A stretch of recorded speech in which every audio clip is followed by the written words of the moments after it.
The humiliation and the secret, the massive crystalline chamber of the Galactic Council stretched endlessly into the void of space, its transparent walls offering a breathtaking view of the Andromeda spiral. Representatives from across the galaxy had gathered for this historic moment, humanity's first formal request to join the galactic community. Ambassador Dr. Marcus Reed stood at the center of the chamber, his simple human attire a stark contrast to the exotic forms surrounding him. The Valkyrian High Chancellor, a towering being of pure energy contained within a shimmering field, spoke first. His voice resonated through the chamber like thunder rolling across mountains. "So, these are the humans we have heard whispers about, the species that barely managed to crawl out of their single star system." Ripples of what could only be described as laughter echoed from the energy being's form. Dr. Reed maintained his composure, though his jaw tightened slightly. He had expected this reaction. "Honored Chancellor, while humanity may be new to interstellar travel, we bring unique perspectives and capabilities to the galactic community. Our species has shown remarkable adaptability and innovation throughout our history." From across the chamber, a representative of the Asterix Collective slithered forward. The serpentine alien scales shifted colors as it spoke, each hue conveying layers of meaning lost to human understanding. "Unique perspectives. Your species took 12,000 years to achieve spaceflight. We accomplished the same feat in 300 of your years. What could you possibly offer us?" The chamber filled with sounds that resembled laughter from dozens of different species. Some clicked their mandibles, others produced harmonic frequencies, and a few simply pulsed with bioluminescent patterns. Dr. Reed felt the weight of their collective amusement, but H.U. pressed on. "Our scientific achievements may seem modest compared to yours, but humanity has faced extinction-level events multiple times and emerged stronger. We have developed unique approaches to problem-solving, particularly in theoretical physics and dimensional mathematics." Reed activated his holographic display, showing complex equations and theoretical models. A Zephyrian delegate, resembling a floating crystalline formation, projected its thoughts directly into the chamber. "Dimensional mathematics? How precious. You speak of theories we mastered before your star was born. Your fastest ships barely reach 1/10 light speed, while we traverse the galaxy instantaneously through quantum tunneling." The mockery continued for hours. Each achievement Reed presented was dismissed with condescending explanations of how the aliens had solved the same problems millennia ago with far superior solutions. When he showed humanity's advances in medicine, the Valkyrians demonstrated healing technologies that could restore life to the recently deceased. When he presented their achievements in artificial intelligence, the Asterix Collective revealed sentient machines that had transcended the need for physical form entirely. Finally, the High Chancellor's voice boomed across the chamber. "We have heard enough. Humanity will be granted observer status within the galactic community. You may establish trade relationships and learn from your betters, but you will have no voice in galactic affairs. Perhaps in a few thousand years, when you have evolved beyond your current primitive state, we will reconsider." The decision was met with approval from the assembled delegates.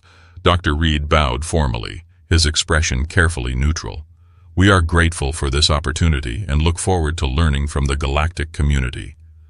Inside, however, his heart burned with humiliation and determination. As the session ended and the delegates dispersed, Reed made his way to his modest transport vessel.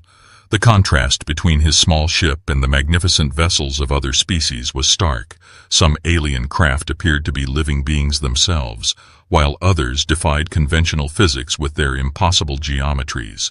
Reed's ship looked like a child's toy by comparison. Once aboard, Reed activated his secure communication system. The holographic image of a middle-aged woman with intelligent eyes appeared before him. Dr. Sarah Chen, director of Project Aurora, looked expectantly at her old friend and colleague. "How did it go, Marcus?" Chen asked, though the expression on Reed's face already provided her answer. "As expected. We've been granted observer status, essentially the galactic equivalent of being put in the children's table." Reed's voice carried a mixture of frustration and resolve. They dismissed every achievement we presented. According to them, we're barely evolved beyond primitive savages. Chen's expression hardened. Did they show any interest in our dimensional research? None. They consider our theoretical work to be laughably basic compared to their quantum tunneling technology. They have no idea what we've actually accomplished. Reed leaned back in his chair. Sarah, are you certain about the timeline?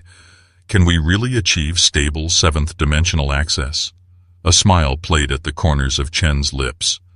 Marcus, we achieved stable access 3 months ago. While you've been playing diplomat, we've been building something that will change the course of galactic history. Deep beneath the Sahara Desert, in a facility that existed in official records only as a geological survey station, Dr. Sarah Chen walked through corridors that hummed with energy from technologies that shouldn't exist. Project Aurora had been humanity's greatest secret for over a decade, funded by a consortium of nations and hidden from both public knowledge and alien surveillance. The main laboratory stretched for hundreds of meters underground, its walls lined with machinery that seemed to bend light around itself. At the center of the chamber stood humanity's greatest achievement, the dimensional gateway. Unlike the crude wormhole generators described in human science fiction, this device manipulated the very fabric of reality itself, accessing dimensions beyond the conventional four that most species understood. Chen approached her chief physicist, Dr. James Okafor, who was monitoring readings from the latest test. Status report, James. Remarkable progress, Director. We've maintained stable seventh-dimensional resonance for over 72 hours now. The power requirements are actually decreasing as the field stabilizes. Okafor's eyes shone with excitement. We're not just accessing the seventh dimension, we're learning to exist within it. The implications were staggering. While other galactic civilizations had mastered travel through conventional space and even quantum tunneling through established dimensional shortcuts, none had achieved true dimensional transcendence. Humanity had unknowingly leapfrogged millions of years of technological evolution. What about the Phoenix Rising? Chen inquired, referring to their experimental vessel designed to operate within seventh-dimensional space. Final integration tests are complete. The ship can now phase between dimensional states at will. When operating in seventh-dimensional space, it's effectively invisible and untouchable by conventional physics. More importantly, it can emerge anywhere in normal space instantaneously, regardless of distance. Chen nodded, her mind racing with possibilities. The aliens had laughed at humanity's primitive technology, but they had no concept of what humans had actually achieved. While they had focused on perfecting existing technologies, humanity had stumbled upon something entirely new. The discovery had been accidental, the result of a failed experiment in quantum computing 5 years earlier. Dr. Elena Vasquez, working late one night in her MIT laboratory, had miscalibrated a quantum field generator. Instead of the expected failure, the device had created a brief window into something that shouldn't exist, a dimension where the normal rules of physics didn't apply. The implications had been immediately clear to the small team of physicists who witnessed the event. They had discovered something beyond the understanding of current science, something that could change humanity's place in the universe forever. The decision to keep the discovery secret had been unanimous, until humanity was ready to reveal its true capabilities to the galaxy. Director, interrupted Dr. Vasquez, entering the laboratory with obvious excitement. We've received the transmission from Ambassador Reed. The Galactic Council meeting concluded exactly as we predicted. Chen turned to address the assembled team of scientists and engineers. Ladies and gentlemen, humanity has been dismissed by the galactic community as primitive and insignificant. They believe we are thousands of years away from achieving anything of importance.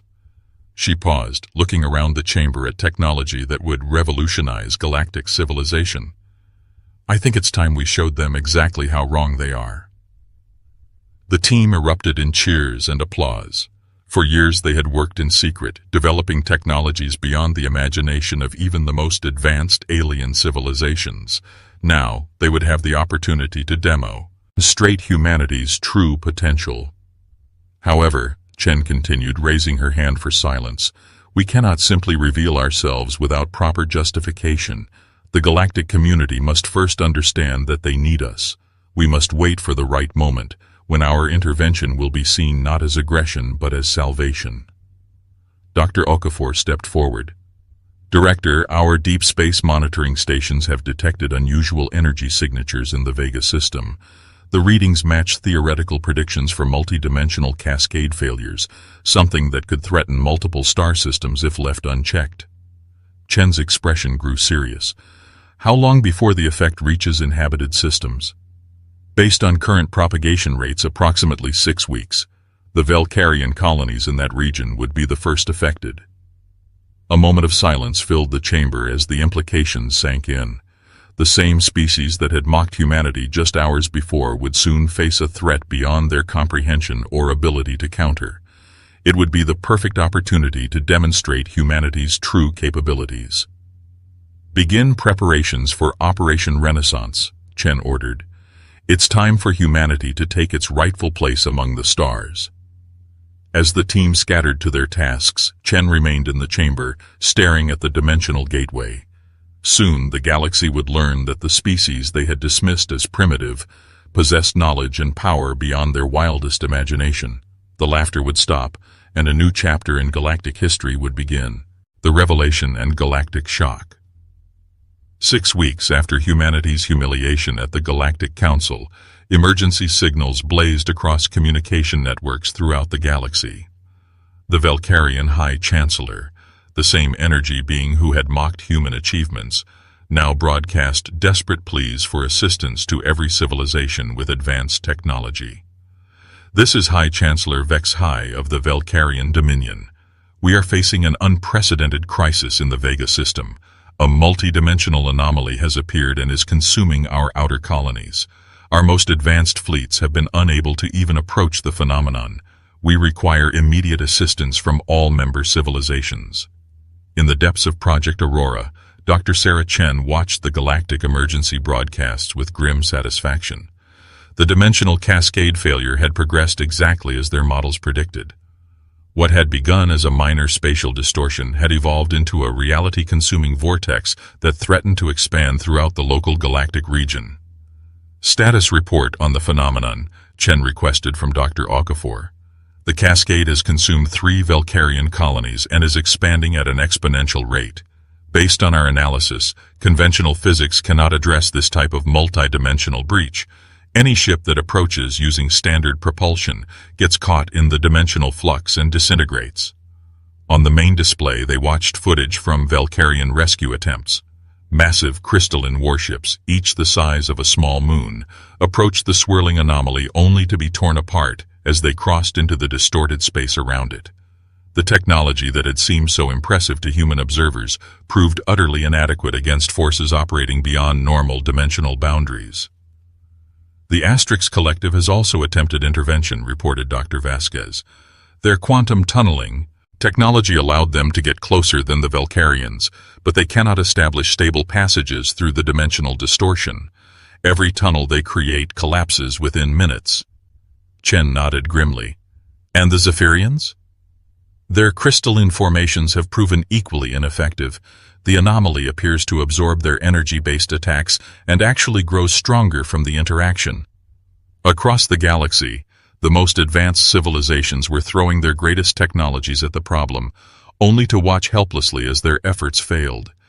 Species that had existed for millions of years, that had mastered technologies beyond human comprehension, found themselves facing a phenomenon that rendered their achievements meaningless. Director, interrupted Communications Officer Lieutenant Sarah Kim, we're receiving a direct transmission from Ambassador Reed on Luna Station. The holographic image of Dr. Reed appeared in the chamber. His expression was grave but carried an undertone of anticipation.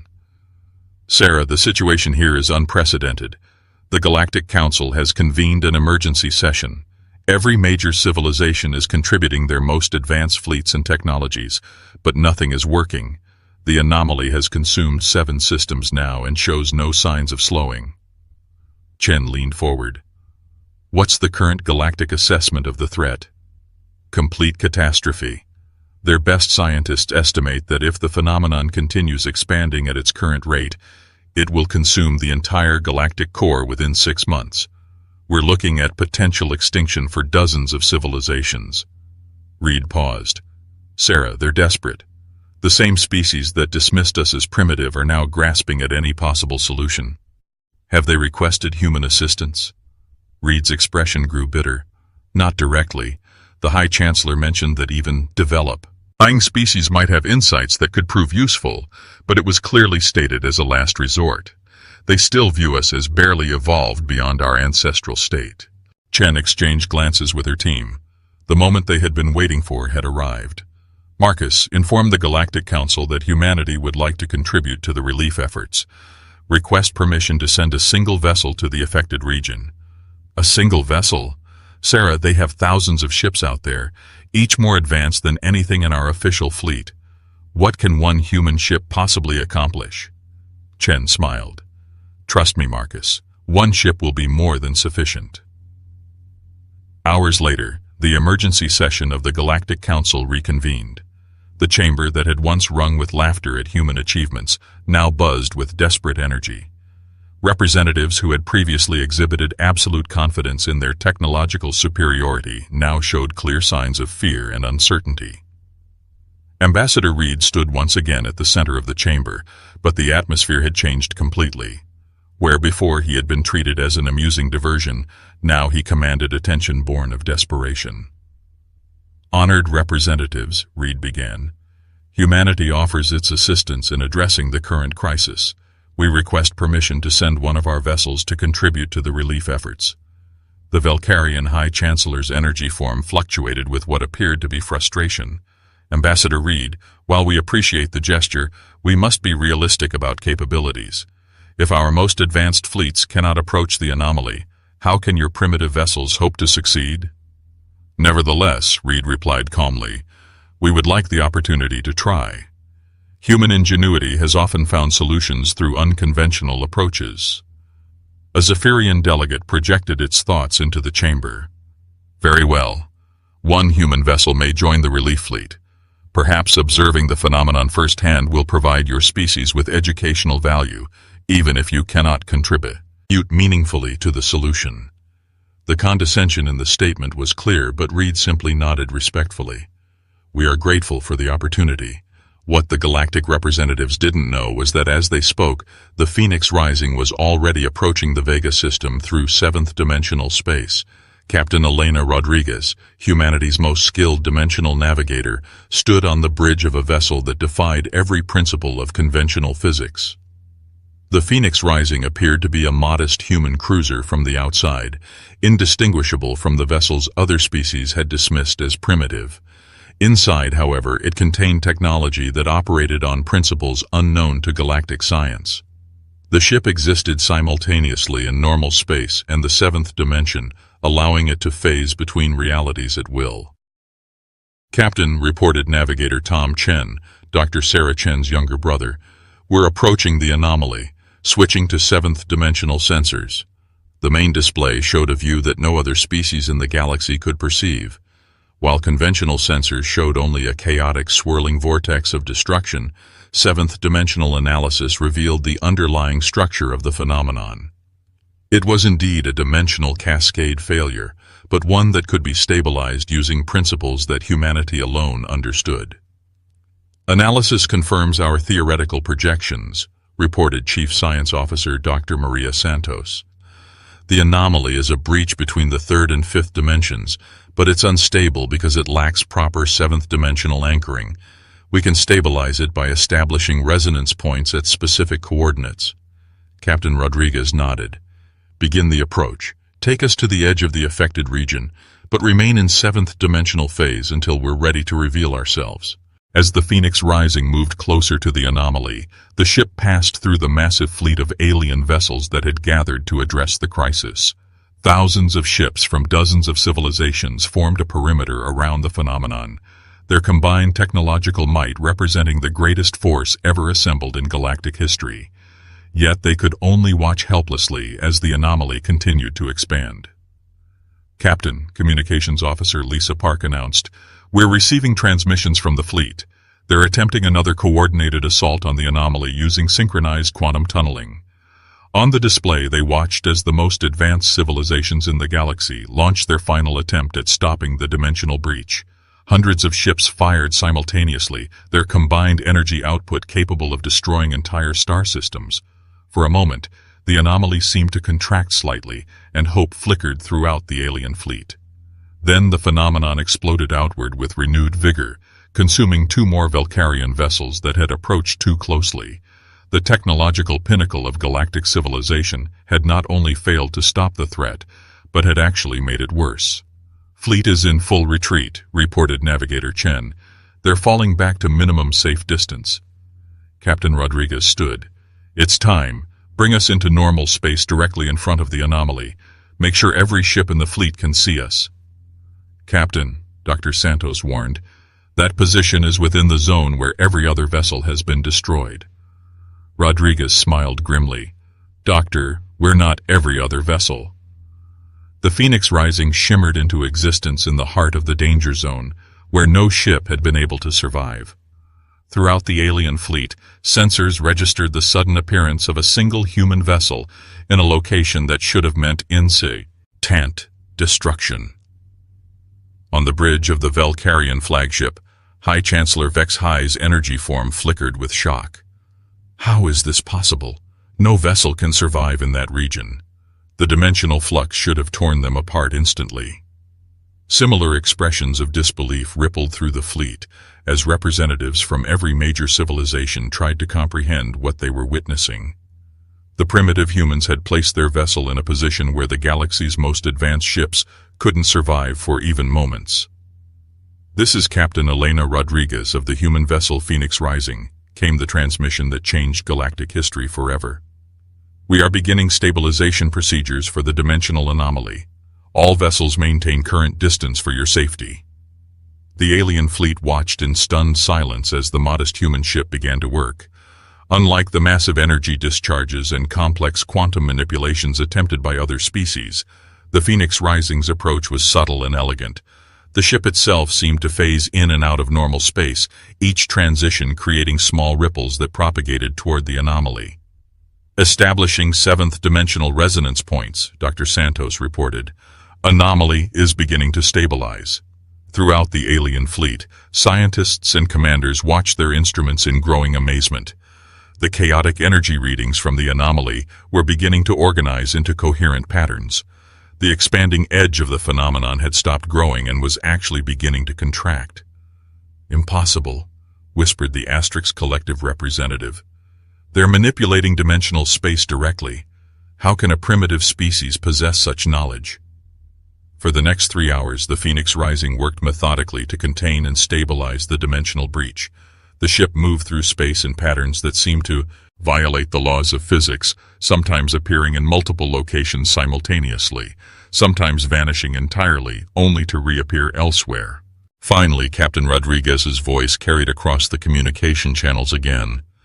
"Dimensional anomaly has been fully stabilized and contained. The threat to surrounding systems has been eliminated." Where once a reality-consuming vortex had threatened the galaxy, now only a small, stable portal remained, its edges glowing with controlled energy that posed no danger to nearby space. The silence throughout the alien fleet was deafening. Species that had dismissed humanity as barely evolved beyond primitives had just witnessed a single human vessel accomplish what their combined fleets could not. The implications were staggering and would reshape the balance of galactic power forever.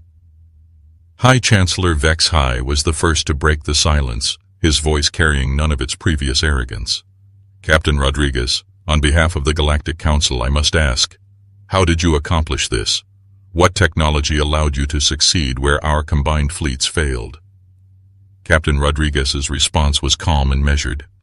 "High Chancellor, humanity has developed certain capabilities in dimensional physics that we have not previously shared with the galactic community.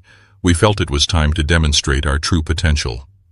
The admission sent shockwaves through the alien fleet. The species they had mocked for their primitive technology had secretly developed science beyond their comprehension. Every assumption about humanity's place in the galaxy was suddenly called into question. "Representatives of the galactic community," Captain Rodriguez continued, "humanity extends an invitation to join us in exploring the possibilities of 7th dimensional physics. We believe that cooperation and knowledge sharing will benefit all civilizations." For the first time in galactic history, the most advanced species in known space found themselves in the position of students rather than shares. The humans they had laughed at now possessed the most revolutionary technology in the galaxy, and the balance of power had shifted in a single day. As the Phoenix Rising prepared to return to Earth, carrying with it requests for diplomatic meetings from every major civilization, Captain Rodriguez reflected on how quickly circumstances could change.